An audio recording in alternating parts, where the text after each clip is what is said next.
बिना कारण बताए पुलिस द्वारा किसी व्यक्ति को गिरफ्तार किया जाता है तो उसे अवैध माना जाएगा और संविधान का उल्लंघन भी माना जाएगा।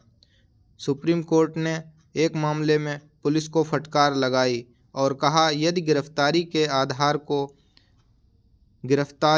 के बाद जल्द से जल्द सूचित नहीं किया जाता तो यह अनुच्छेद 22(1) के तहत गारंटीकृत गिरफ्तारी के मौलिक अधिकार का उल्लंघन होगा। नमस्कार दोस्तों, एक बार फिर से हमारे यूट्यूब चैनल में आपका स्वागत है। वीडियो को शुरू करने से पहले अभी तक आपने हमारे चैनल को सब्सक्राइब नहीं कर रखा है तो सब्सक्राइब कर लें, बेल आइकॉन को दबाकर नोटिफिकेशन को ऑल कर लें। सुप्रीम कोर्ट ने एक ऐतिहासिक फैसले में कहा कि संविधान के अनुच्छेद 22 सबसेक्शन 1 के तहत किसी गिरफ्तार व्यक्ति को उसकी गिरफ्तारी की वजहों के बारे में जानकारी देना केवल एक औपचारिकता नहीं बल्कि एक अनिवार्य संवैधानिक आवश्यकता है।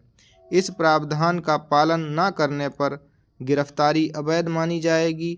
न्यायमूर्ति A.S. ओका और न्यायमूर्ति A.K. सिंह की पीठ ने हरियाणा पुलिस द्वारा की गई एक गिरफ्तारी को अनुच्छेद 22 सबसेक्शन 1 का पालन न करने के कारण अवैध घोषित करते हुए आरोपी की तुरंत रिहाई का आदेश दिया। पीठ ने कहा कि अनुच्छेद 22 को मौलिक अधिकारों के तहत संविधान के भाग 3 में शामिल किया गया है। इस प्रकार यह गिरफ्तार किए गए और हिरासत में रखे गए प्रत्येक व्यक्ति का मौलिक अधिकार है कि उसे जल्द से जल्द गिरफ्तारी के आधार के बारे में सूचित किया जाए। यदि गिरफ्तारी के आधार को गिरफ्तारी के बाद जल्द से जल्द सूचित नहीं किया जाता तो यह अनुच्छेद 22 सबसेक्शन 1 के तहत गारंटीकृत गिरफ्तारी के मौलिक अधिकार का उल्लंघन होगा।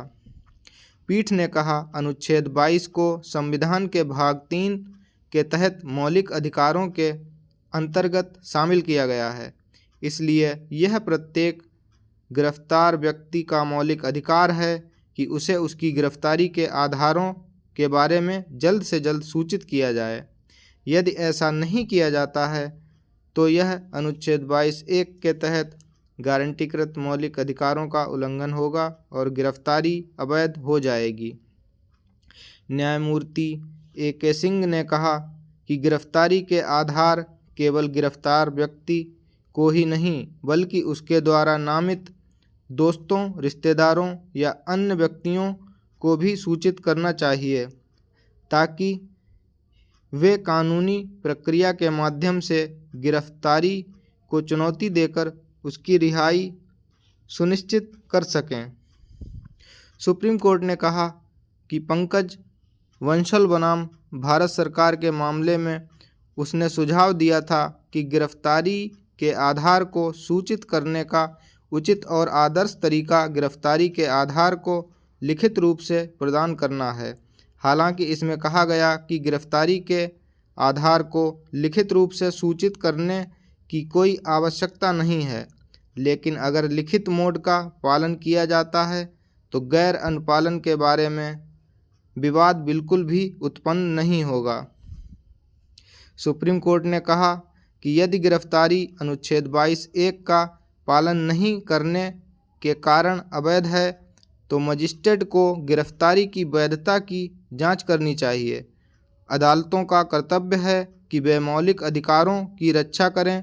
पीठ ने कहा, अनुच्छेद 22(1) के उल्लंघन के मामले में न्यायालय आरोपी की तुरंत रिहाई का आदेश देगा। यह बेल देने का आधार बनेगा, भले ही कानून के तहत बेल पर प्रतिबंध हो।